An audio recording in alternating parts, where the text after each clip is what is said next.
안녕하십니까? 네, 특성에 감동을 많이 받았습니다. 굉장히 중후하고 무게감이 있고 결단하라 이렇게 메시지가 아주 분명해서 너무 감동을 받았습니다. 감사합니다. 오늘 요한계시록 제11강 말씀의 제목은 거기서 나와라입니다. 요절은 18장 4절입니다. 같이 한번 읽어보겠습니다. 시작. 또 내가 들으니 하늘로부터 다른 음성이 나서 이르되 내 백성아 거기서 나와 그의 죄에 참여하지 말고 그가 받을 재앙들을 받지 말라. 하나님 아버지, 이 시간 저희들 이렇게 예배의 한자리에 모이게 하셔서 감사합니다. 주님께서 이렇게 세미한 음성으로 우리 각자에게 말씀하여 주십시오. 이 시간 성령께서 함께 하시는 줄 믿고 예수님 이름으로 기도했습니다. 아멘. 1997년, 지금부터 한 24년 전인데요. 그때 폼페이 최후의 날 유물전이라는 이 유물전을 예술의 전당에서 했습니다. 그곳에 가본 적이 있습니다. 폼페이 최후의 날 유물전이 이제 그로부터 또 한 17년쯤 지난 2014년에 또 이렇게 현대박물관에서 또 했었습니다. 이 폼페이는 이탈리아 남부 나폴리 연안에 위치한 항구 도시입니다. 고대 로마 제국에서 무역의 중심 도시였고 또 농업과 상업, 무역 등이 발달한 매우 풍요로운 대도시였습니다. 포도주가 여기에 유명했다고 합니다. 이곳은 로마의 화려한 문화를 자랑하는 휴양 도시였습니다. 그런데 화산 폭발로 순식간에 사라졌습니다. 이곳에서 12km 떨어진 곳에 베수비오 화산이 있었습니다. 폼페이 최후의 날 D-1일에 사람들은 불의 신 불카누스를 숭배하는 축제를 즐겼다고 합니다. 다음 날 베수비오 화산이 불을 뿜었습니다. 대폭발로 치솟았던 돌멩이들과 화산재가 하늘로부터 18시간 동안 쏟아지면서 도시 전체를 집어삼켰습니다. 인간의 힘으로 막을 수 없는 대재앙이었습니다.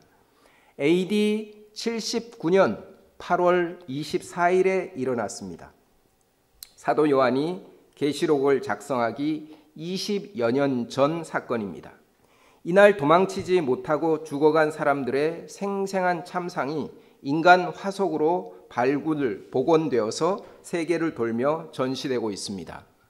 그게 어떻게 그렇게 복원이 됐는지, 이게 이제 화산재가 쌓였는데 가장 이렇게 한 20m 가까이 쌓였다고 합니다. 그래서 완전히 이렇게 없어진 것입니다. 가장 낮은 곳은 한 4m 정도, 높은 곳은 한 20m. 근데 그걸 발굴하고 나니까 사람들이 다 썩고 없어지지 않았습니까? 거기다가 석고를 들이부어 갖고 이제 석고로 이렇게 본을 떠서 이렇게 전시회를 이렇게 하는 것입니다. 그래서 화산 때문에 그 도시 전체가 이렇게 유지되었다, 이렇게도 이제 봅니다.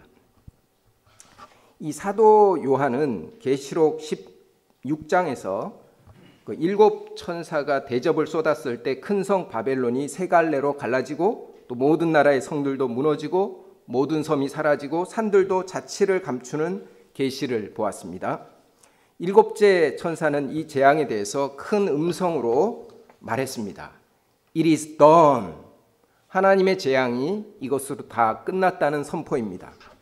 그런데 오늘 17, 18장 말씀은 큰 성 바벨론의 멸망에 대해 좀 더 자세히 줌인 하여서 계시합니다. 하나님이 왜 그 성을 무너지게 하셨는지, 그들의 죄악의 실상이 무엇인지 밝힙니다. 무엇보다 큰 성 바벨론에 사는 하나님의 백성에게 거기서 나오라 명령하십니다. 이 계시의 말씀이 우리에게 주는 메시지가 무엇인지 배우기를 기도합니다. 제1장 어린 양과 진실한 자들이 이기리로다. 17장입니다. 1절과 2절을 한번 읽어보겠습니다. 시작.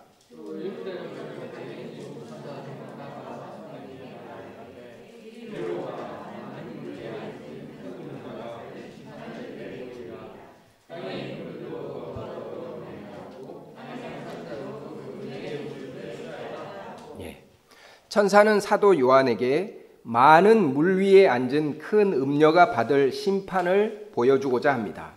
15절을 볼 때 많은 물은 백성과 무리와 열국과 방언들, 곧 세계 만국 백성입니다. 그럼 그 위에 앉은 큰 음녀는 누구일까요? 5절을 보면 그의 이마에 비밀스런 이름이 쓰여 있습니다.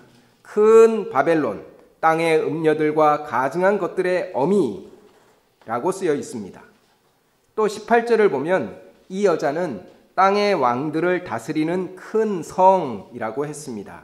종합해서 보면 큰 음녀와 큰 바벨론은 하나님을 대적하고 또 우상 숭배와 도덕적 타락을 조장하는 세상 권력을 상징합니다. 사도 요한 당시 로마 제국은 땅의 임금들에게 황제 숭배를 강요하고 세상 사람들에게 음행의 포도주에 취하도록 영향력을 행사하는 강력한 권력이었습니다. 성령께서 사도 요한을 광야로 데려가서 큰 음녀의 정체와 그의 속성을 알려주십니다. 3, 4절을 보십시오. 그 여자는 붉은빛 짐승을 탔습니다. 그 짐승의 몸에는 하나님을 모독하는 이름들로 가득했고 7머리와 10뿔을 가졌습니다. 그리고 여자는 자줏빛과 붉은빛 옷을 입었고 금과 보석과 진주로 꾸몄습니다.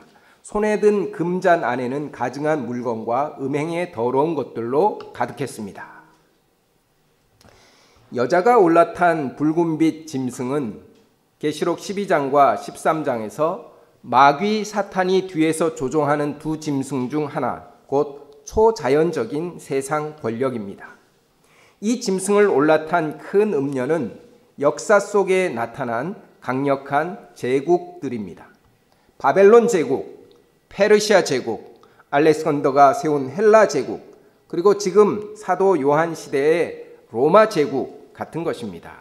세상 제국은 신성을 모독하고 사람의 생명을 무참히 살육하고 화려한 물질과 육체의 더러운 욕망을 추구하는 그러한 죄악된 본성을 가졌습니다.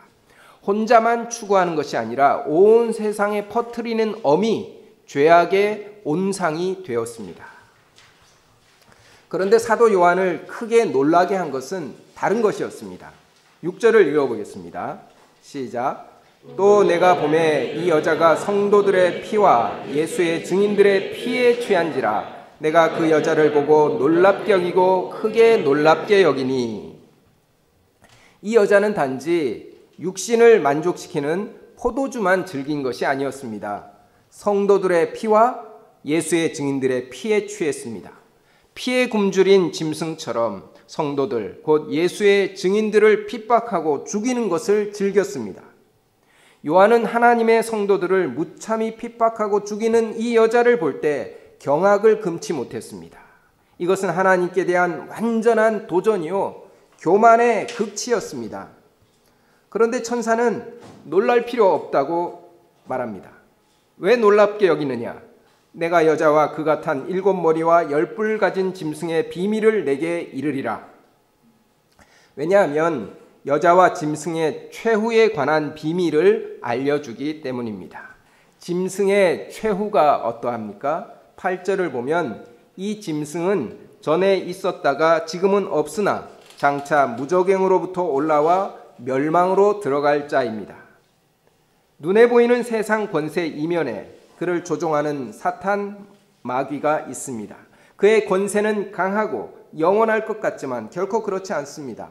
하늘과 땅의 모든 권세를 가진 예수 그리스도의 통치가 나타나자 짐승의 권세는 힘을 잃고 없어진 것 같이 되었습니다. 하지만 장차 무저갱에서 올라와 활개를 칠 것입니다. 그러나 잠시뿐입니다. 그 결국은 멸망입니다. Final death, 최후의 발악, 이것이 짐승의 최후입니다. 오직 창세 이후로부터 생명책에 이름이 기록되지 못한 불신자들만 짐승을 놀랍게 여기고 경배하며 섬길 것입니다. 우리는 성도를 핍박하는 악의 세력의 최후가 멸망이라는 것을 믿음으로 놀랍게 여기지도 또 무서워하지도 말아야 합니다. 여자의 최후는 어떠합니까? 9절부터 11절을 보면 7 왕이 일어났다가 5은 망하고 다시 나타나기도 합니다. 지금 없어진 짐승이 8째 왕으로 또 다시 나타납니다. 12, 13절을 보면 7 왕의 뒤에 아직 나타나지 않은 10왕이 또 있습니다. 그들도 짐승과 연합해서 한동안 권세를 행사하고 짐승을 숭배합니다. 이것은 로마 제국 내의 황제들이 끊임없이 흥망성쇠를 거듭하고 그 배후에 짐승이 있음을 상징합니다. 또한 그 뒤에도 여러 나라로 분열할 것을 상징합니다. 어떠한 권력도 영원하지 않습니다. 잠시 있다가 사라지기를 반복합니다. 세상 권력과 짐승이 연합한 목적이 무엇입니까? 14절을 읽어보겠습니다. 시작.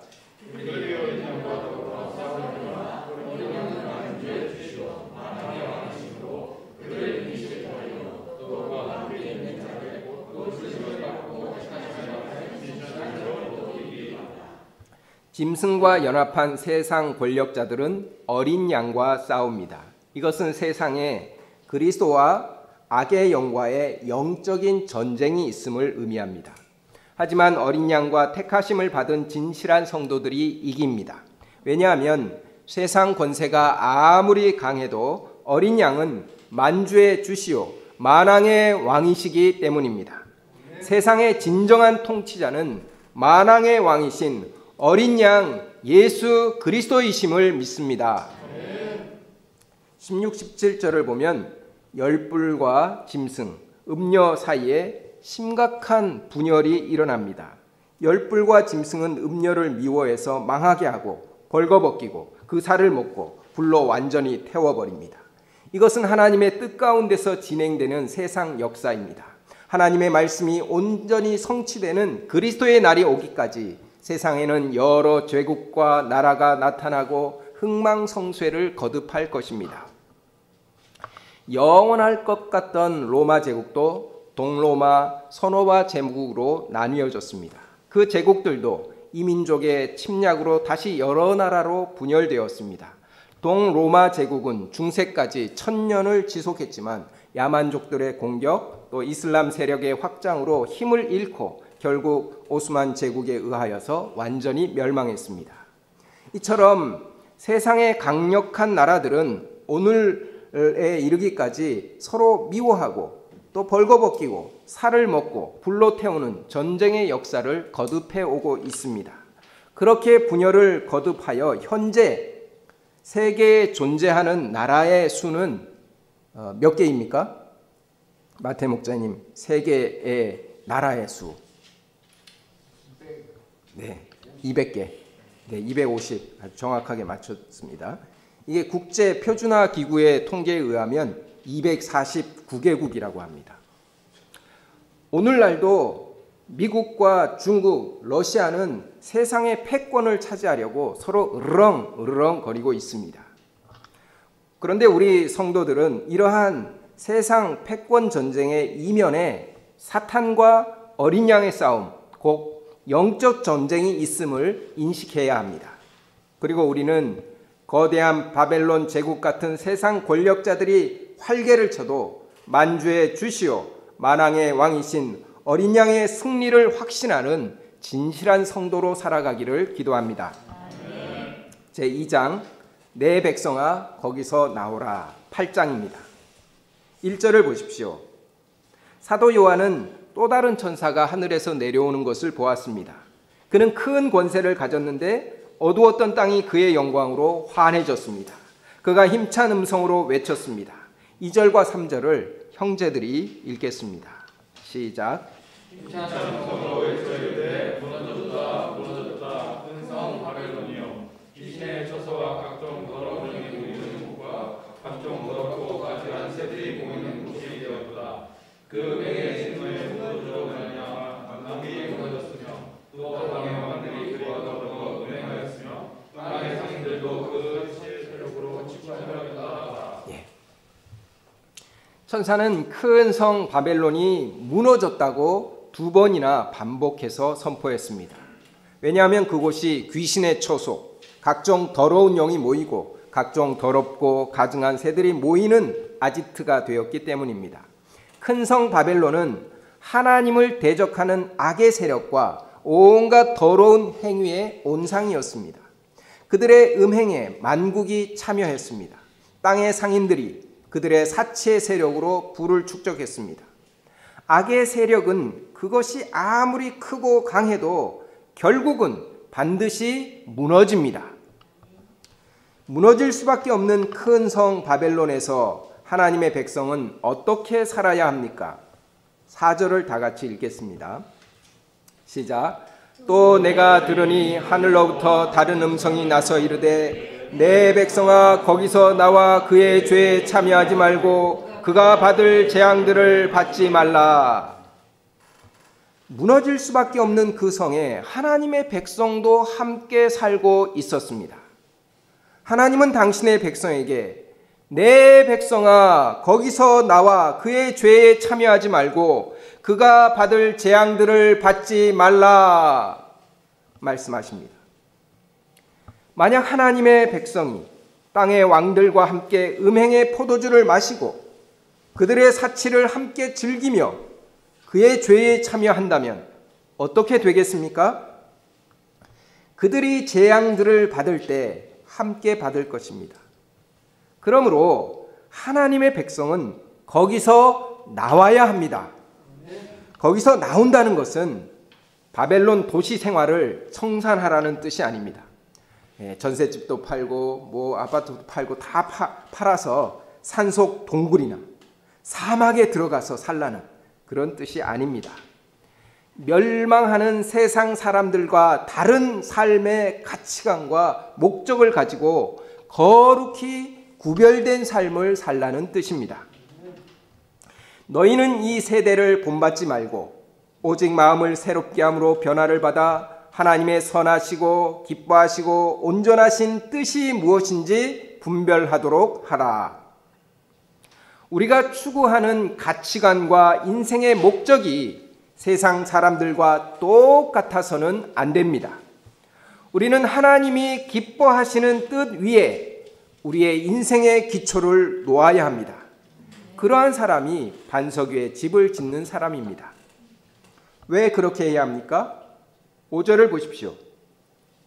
그의 죄는 하늘에 사무쳤으며 하나님은 그의 불의한 일을 기억하신지라. 그가 준 그대로 그에게 주고 그의 행위대로 갑절을 갚아주고 그가 섞은 잔에도 갑절이나 섞어 그에게 주라.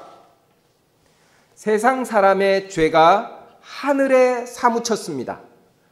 Piled up to heaven. 파일을 차곡차곡 쌓았는데 그게 하늘에까지 닿았습니다. 하늘에 사무쳐서 결국은 하나님이 경노하셨습니다. 하나님은 그들이 행한 불의한 일을 하나도 잊어버리지 않으셨습니다. 결코 눈 감아주지 않았습니다. 하나님은 그들의 죄와 불의에 대해서 반드시 갚으십니다. 그것도 갑절로 갚으십니다. 이는 하나님께서 인간의 불의와 죄에 대해서 얼마나 분노하시는지를 나타냅니다. 만약 우리가 그들의 죄와 불의한 일에 가담한다면 그 보고서 파일에 우리의 이름이 기록될 것입니다.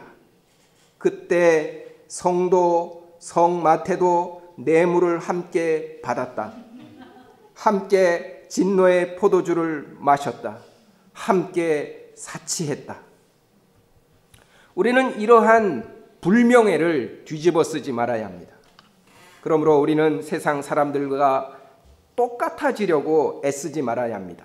결코 그들의 죄에 가담하지 말고 거기서 나오려는 몸부림치는 투쟁, 구별된 삶을 살려고 하는 저와 여러분이 되기를 기도합니다. 하나님이 진노하는 바벨론의 죄와 그 불의가 구체적으로 무엇입니까? 7절과 8절을 자매님들이 읽어주겠습니다.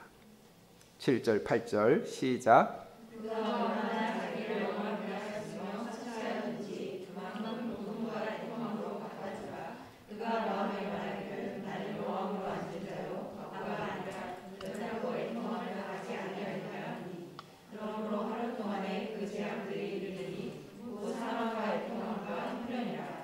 그가 또한 그의 사라지니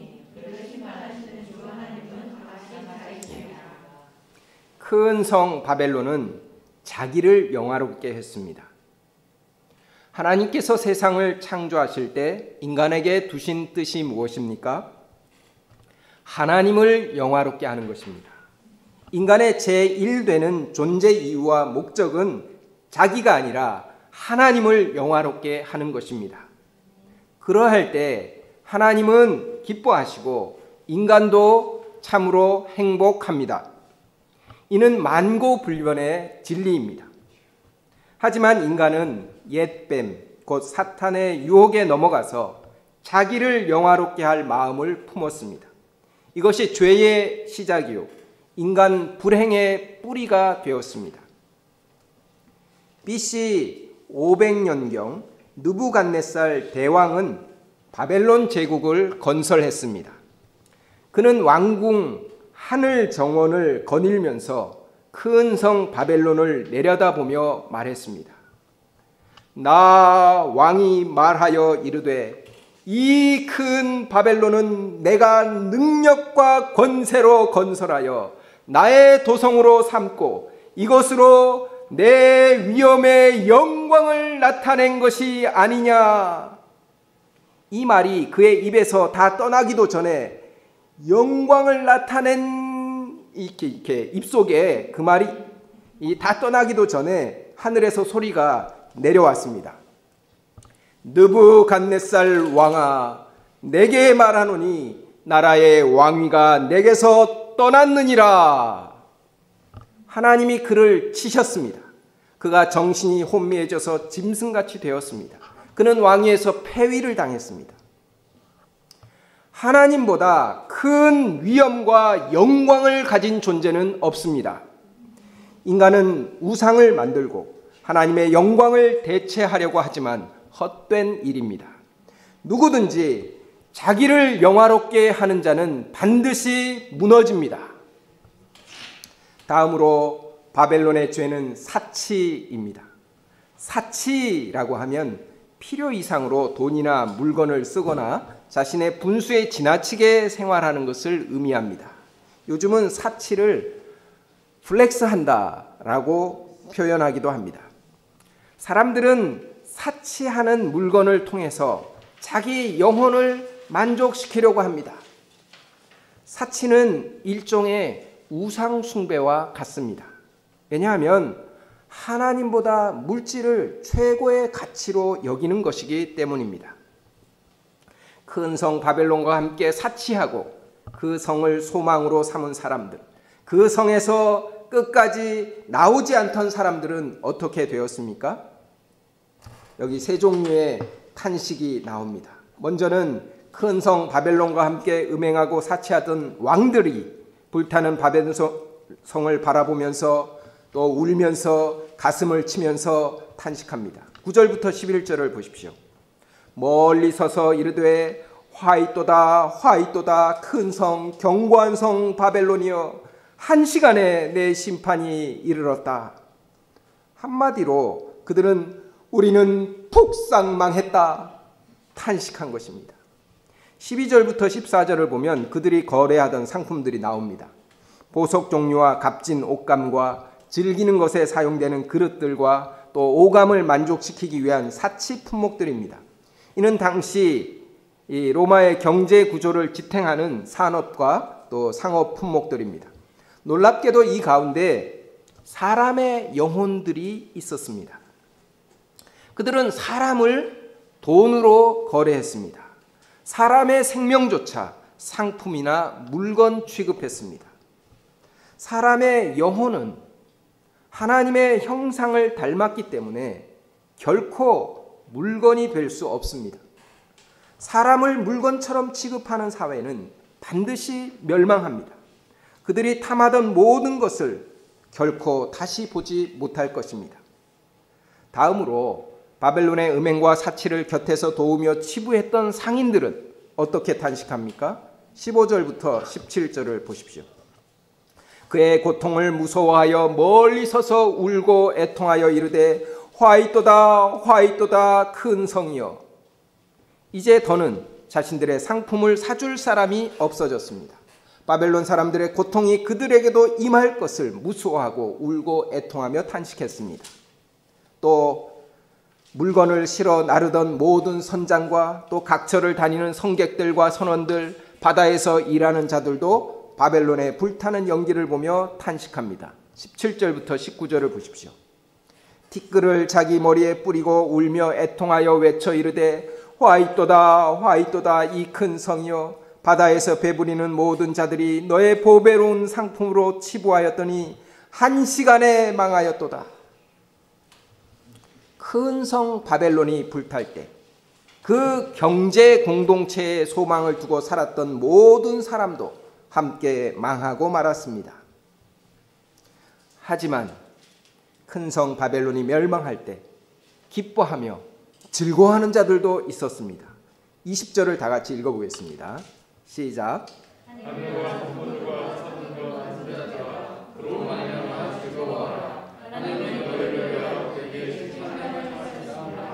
예, 하늘과 성도들, 사도들과 선지자들은 그 성에서 나온 하나님의 백성입니다. 그들은 바벨론의 멸망으로 말미암아 즐거워합니다. 하나님이 당신의 백성을 위하여 행하신 심판이기 때문입니다. 큰 맷돌 같은 돌이 바다에 던져지면 다시 올라오지 못하는 것처럼 하나님을 대적하고 성도를 핍박했던 큰 성 바벨론은 결코 다시 보이지 않게 됩니다. 음악 소리도, 망치 소리도, 요리하는 소리도, 불빛도, 신랑 신부의 음성도 결코 다시 들리지 않습니다. 하나님이 그 성에서 발견한 선지자들과 성도들, 땅 위에서 죽임을 당한 모든 자의 피가 그들을 심판하는 결정적인 증거가 되었습니다.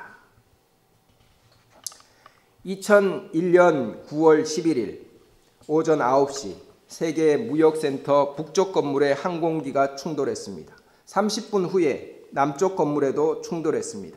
1시간 만에 두 건물은 먼지만 남기고 각각 사라졌습니다. 만약 이러한 재앙을 미리 알았다면 들어가지도 않았을 것이고 또 시간이 있다면 죽을 힘을 다해서 뛰쳐나올 것입니다. 다른 사람들에게도 열심히 알리면서 들어가지 마세요, 들어가지 마세요 필사적으로 알렸을 것입니다. 폼페이 최후 하루 전날 베스비오 화산이 폭발할 것을 안 사람은 아무도 없었습니다. 만약 그것을 미리 알았다면 필사적으로 탈출했을 것입니다. 창세기 18장과 19장을 보면 하나님께서 소돔과 고모라를 심판하려는 1급 비밀을 아브라함에게 미리 알려주셨습니다. 아브라함은 소돔성에 사는 조카 롯을 위해서 간절히 기도했습니다. 그래서 하나님이 아브라함을 생각하여 롯에게 은혜를 베풀고자 하셨습니다. 내 사위나 자녀나 성중에 내게 속한 자들을 다 성 밖으로 이끌어내라. 그들에 대한 부르짖음이 여호와 앞에 크므로 여호와께서 이곳을 멸하시려고 우리를 보내셨나니 우리가 멸하리라. 그런데 롯의 딸들과 결혼할 사위들의 반응이 무엇이었습니까?